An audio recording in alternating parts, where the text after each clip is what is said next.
皆さんこんにちは。ဒီနေ့ကတော့ပေါ့နော် N3 စိတ်မီနီလေးတင်ပေးပါဆိုတဲ့သူတွေအတွက် N3 စိတ်မီနီလေး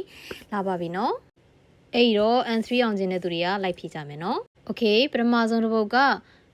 今日の会議では様々な意見が出た。ဒီနေ့ရဲ့ meeting မှာအမြင်အမျိုးမျိုးထင်မြင်ချက်အမျိုးမျိုးထွက်ခဲ့တယ်။ဒီ様々ဆိုတာအမျိုးမျိုးပေါ့နော်။အဲ့တော့様々နဲ့အဓိပ္ပာယ်တူတဲ့စကားလုံးကဘာဖြစ်မလဲ။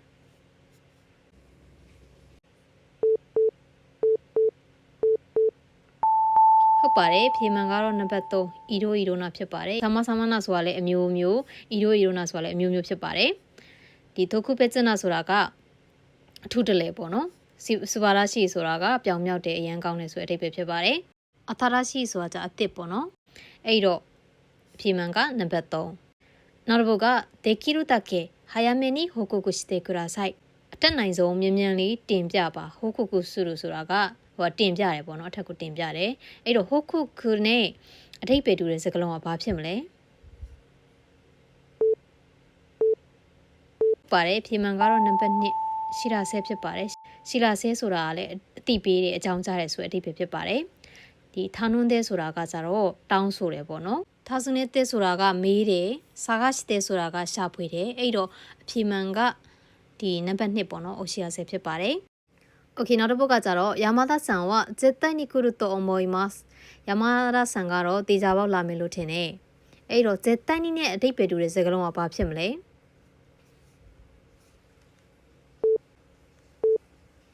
ဟုတ်ပါတယ်ဖြေမှန်ကတော့နံပါတ်4ခန္ဓာရာစုဖြစ်ပါတယ်ခန္ဓာရာစုဆိုတာကလည်းတေချာပေါက်ပဲပေါ့နော်မလွယ်မသွေဆိုတဲ့အဓိပ္ပာယ်ဖြစ်ပါတယ်အတူတဲ့ဆိုတာကနောက်မှစုဂနိဆိုတာကချက်ချင်းထပုံဆိုတာဖြစ်ကောင်းဖြစ်လိမ့်မယ်အဲ့တော့絶対にねအဓိပ္ပာယ်တူတာကတော့ခန္ဓာရာစုဖြစ်ပါတယ်ဒါဆိုရင်နောက်ထပ်တစ်ပုဒ်ဆက်သွားပါမယ်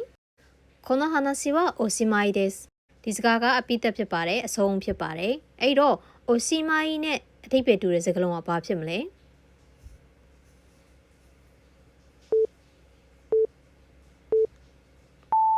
ဟုတ်ပါတယ်ဖြေမှန်ကတော့နံပါတ်1ပေါ့နော် owari ဖြစ်ပါတယ် owari ဆိုတာလည်းအဆုံးပဲပေါ့နော်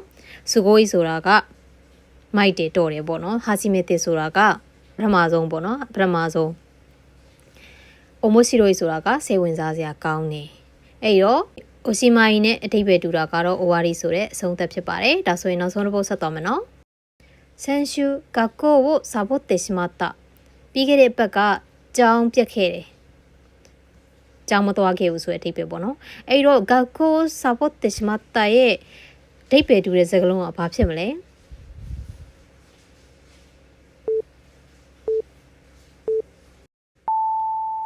ဟုတ်ပါတယ်ဖြေမှန်ကတော့နံပါတ်4ဖြစ်ပါတယ်遊びたくて学校を休んでしまったရှောက်သွားခြင်းလို့မို့ကြောင်းမသွားခဲ့ဘူးကြောင်းပြတ်ခဲ့တယ်ဆိုတဲ့အဓိပ္ပာယ်ဖြစ်ပါတယ်တခြားစာကြောင်းတွေကကြတော့病気になって学校を辞めてしまったယောဂဖြစ်လို့မို့ကြောင်းနားလိုက်တယ်ကြောင်းထွက်လိုက်တယ်ဆိုတဲ့အဓိပ္ပာယ်ဖြစ်ပါတယ်やめるဆိုတာနောက်တစ်ခုကကြတော့遊びたくて学校を辞めてしまったဒါကလည်းရှောက်လေခြင်းလို့မို့ကြောင်းကိုထွက်လိုက်တယ်ရမဲလို့ဆိုတာအထွက်တယ်ပေါ့နော်နားတယ်ဆိုတာအပီးနားတာကိုပြောတယ်အဲ့တော့ရှောက်သွားခြင်းလို့ကြောင်းထွက်လိုက်တယ်ဆိုတဲ့အဓိပ္ပာယ်ဖြစ်ပါတယ်ဒီတစ်ခုကကြတော့病気になって学校を休んでしまったကျမကြီးမကောင်းလို့မို့ယောဂဖြစ်လို့မို့ကြောင်းကိုခွင့်ယူလိုက်တယ်ကြောင်းမသွားခဲ့ဘူးဆိုတဲ့အဓိပ္ပာယ်ပေါ့နော်အဲ့တော့စာဘိုးလူဆိုတာကကြတော့ကိုကအပြင်းကြီးလို့အလေးလိုက်ချင်လို့မသွားခဲ့တာပြက်ကွက်ခဲ့တာဆိုတဲ့အဓိပ္ပာယ်ပေါ့နော်အဲ့တော့ဒီစကားလုံးနဲ့အဓိပ္ပာယ်တူဆုံးအနည်းဆက်ဆုံးကတော့နံပါတ်4ဖြစ်ပါတယ်では皆さんお疲れ様でした。နောက်ထပ်မိကုံဟောမှာထပ်ပြီးတွေ့ပါမယ်。じゃあね